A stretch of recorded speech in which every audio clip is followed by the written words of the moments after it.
తెలంగాణ గడ్డ మీద దేనికోసం? మా భూమి రథయాత్ర దేనికోసం? 1,00,000 కిలోమీటర్ల మా భూమి రథయాత్ర దేనికోసం? ఒక పక్క మన కోల్పోతున్న హక్కులు, రాజ్యాంగ రక్షణ, ఒక పక్క రాజ్యాధికారం తెలంగాణలో సాధించాలనే 2 లక్ష్యాలతో యాత్ర ప్రారంభమైంది. ఆదిలాబాదు బతుకుల్ని, ఆదిలాబాదు అడవిలో, ఆదిలాబాదులో నిర్మల్ జిల్లాలో మొన్న చివరి నర్సాపూర్ రవీంద్రనగర్ అని ఒక కారడవిలోకి ప్రయాణం చేస్తే, ఆ అడవి దాటితే 2 అడుగులు వేస్తే మహారాష్ట్ర. ఆ అడవిలో కూడా రెడ్డి వెలమ దొరలే ఆ గ్రామానికి ఆదిపించారు. ఎప్పటి నుంచో వాళ్ళ చేతిలో 1000 ఎకరాల భూములు, ఆ అడవిలో వెలమ దొర, రెడ్డి దొర, వాళ్ళ చేతిలో 100,000 ఎకరాల భూమి. వాళ్ళకి ఏజెన్సీ యాక్టులు ఏమి అమలు కావు. అందులో 4 చెట్లు నరికి లేదా పోడు వ్యవసాయం చేసుకుంటూ 100,000 సంవత్సరాల నుంచి అడవిలో బతుకుతున్న వాడికి భూమి మీద హక్కు లేదు. ఆ నిర్మల్ దగ్గర నుంచి గోదావరి ప్రవహించి లాక్ ఓపెన్ చేయండి. కార్లో పడి ఊపిరి తీసుకొని సస్తారని కారు సౌండ్ పెట్టిండ్రు ఆ మధ్య. ఆ విధంగా ఆ నిర్మల్ జిల్లాలో రెడ్డి వెలమ దొరలు ఏ గ్రామం పోయినా ఉన్నారు. ఆ గ్రామానికి కూడా పోయి అక్కడ మన వాళ్ళ సమస్యలు ఏంటో ప్రపంచానికి చాటి చెప్పాలి.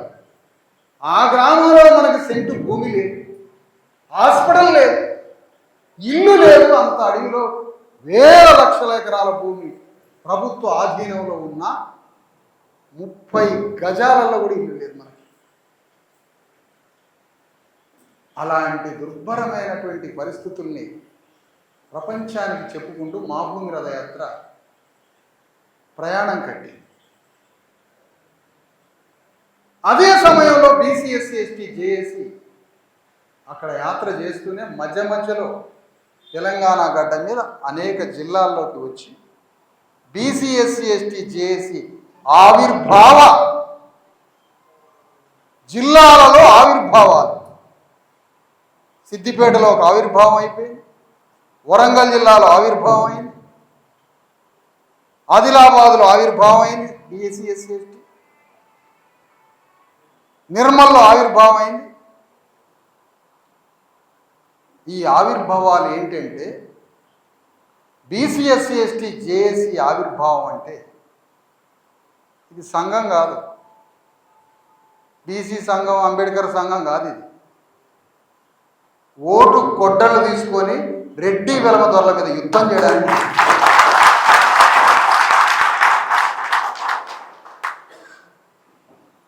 ఇది ఆత్మగౌరవంతో పోరాడే వేదిక. మన మధ్య అనేక అభిప్రాయాలు. నీ అభిప్రాయం నీ వేదికలో చూసుకో. ఇక్కడ రాజ్యం కోసం యుద్ధం, దీనికోసం కలుద్దాం.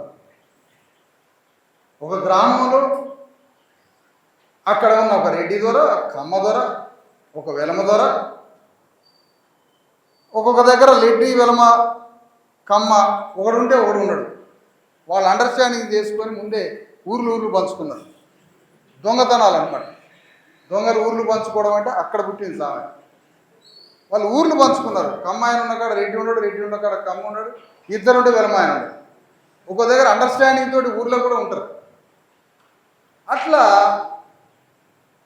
ఆయా గ్రామాలలో ఉన్న రెడ్డి, వెలమ దొరలు, కమ్మ దొరలకి అభిముఖంగా ఒక రాజకీయ నాయకుడు పుట్టారు. ఆ రాజకీయ నాయకుడు పుట్టలేదు, పుట్టించలేదు కాబట్టి మన సంఘాలన్నీ రాజ్యాధికారం అని మాట్లాడుకొని రాజ్యాధికారం అనే మాట తప్ప ఆచరణ లేకుండా కలలలో బతకడం జరిగింది. కానీ ఆ గ్రామంలో ఆ రెడ్డికో, రావుకో, కమ్మకో అభిముఖంగా మన ప్రజల్ని పోగేసే కథానాయకుడే. ఎంతో తెలివిగా తెలంగాణ ఉద్యమాన్ని తీసుకొచ్చిన 1000 ఏళ్లకు ఒకసారి పుట్టే ఈ కేసీఆర్ లాంటి మేధస్సు గ్రామాలలో కథానాయకుడు పుట్టాలన్నాడు. మనం హీరో అనుకున్నాం, కానీ ఆయన తెలంగాణ గడ్డ మీద 10,000 గ్రామాలలో రెడ్డి వెలమ కథానాయకుడు పుట్టించాడు. మనం తెలంగాణ భావోద్వేగంలో గ్రామంలో పుట్టిన నాయకుడు రెడ్డి వెలమ అని చూడలేదు. ఒక్కసారి కూడా నువ్వు చూసుకొని అతను రెడ్డియా వెలమ అని చూడకుండా నీకు ఆ ఆలోచన కూడా రాకుండా నడిపిండి కథ అంతా. ఒక్కసారి కూడా అనుమానం రాలేదు. కానీ కథానాయకుడిని ఆయన ప్రవేశపెట్టింది రెడ్డిని వెలమని ప్రవేశపెట్టింది. కాంగ్రెస్కి వాళ్ళే కథానాయకులు, కమ్యూనిస్ట్ పార్టీకి వాళ్ళే కథానాయకులు, నక్సలైట్ పార్టీకి వాళ్ళే కథానాయకులు, తెలుగుదేశం పార్టీకి వాళ్ళే కథానాయకులు, బీజేపీ పార్టీకి వాళ్ళే కథానాయకులు. మన కథానాయకుడు ఎక్కడా లేదు.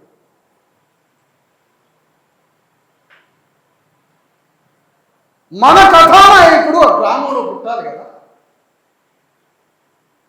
ఆ చాకలాయన ఇంట్లోనూ, మాదిగాయన ఇంట్లోనూ, మాలాయన ఇంట్లోనూ, యాదవ్ ఇంట్లోనూ, గౌడ్ ఇంట్లోనూ ఒక శిబిరం నడవాలి కదా. ఆ గ్రామంలో ఉన్న రెడ్డి, వెలమ, కమ్మ, కరణం, కాపు దొరల రాజ్యాన్ని ధ్వంసం చేయడానికి ప్రణాళిక రచించే ఒక శిబిరం ఒక చాకలాయన ఇంట్లో పుట్టద్దు ఆ ఊర్లో. ఏడా కథానాయకుడు? ఆ కథానాయకుడిని ఒక చాకలి సంఘం సృష్టించలేదు, ఆ కథానాయకుడిని ఒక బీసీ సంఘం సృష్టించలేదు, ఆ కథానాయకుడిని ఒక అంబేద్కర్ సంఘం సృష్టించలేదు, ఆ కథానాయకుడిని మాదిగ దండోర సృష్టించలేదు, మాల మహానాడు సృష్టించలేదు. ఎందుకంటే మీరేమనుకోకపోతే ఒక మాట, తెలుసో తెలవకో ఆ గ్రామంలో ఉన్న దొరల దగ్గరికి సంఘాలన్నీ సందాలకు పోయింది. ఇది సమీక్షించుకోకపోతే భవిష్యత్తు నిర్మించలేము. తెలుసో తెలవకు. అంబేద్కర్ ఏమో ఊరిలో ఉన్న రెడ్డి గారిని, రావు గారిని, ఊళ్ళో ఉన్న కరణాన్ని, కమ్మదొరని గోరిగట్టమని అంబేద్కర్ చెబితే మనోడు అంబేద్కర్ సంఘం పెట్టి దొరింటి ముందు పోయి సంద ఆడుకున్నాడు బ్యానర్ కోసం, ఫ్లెక్సీ కోసం.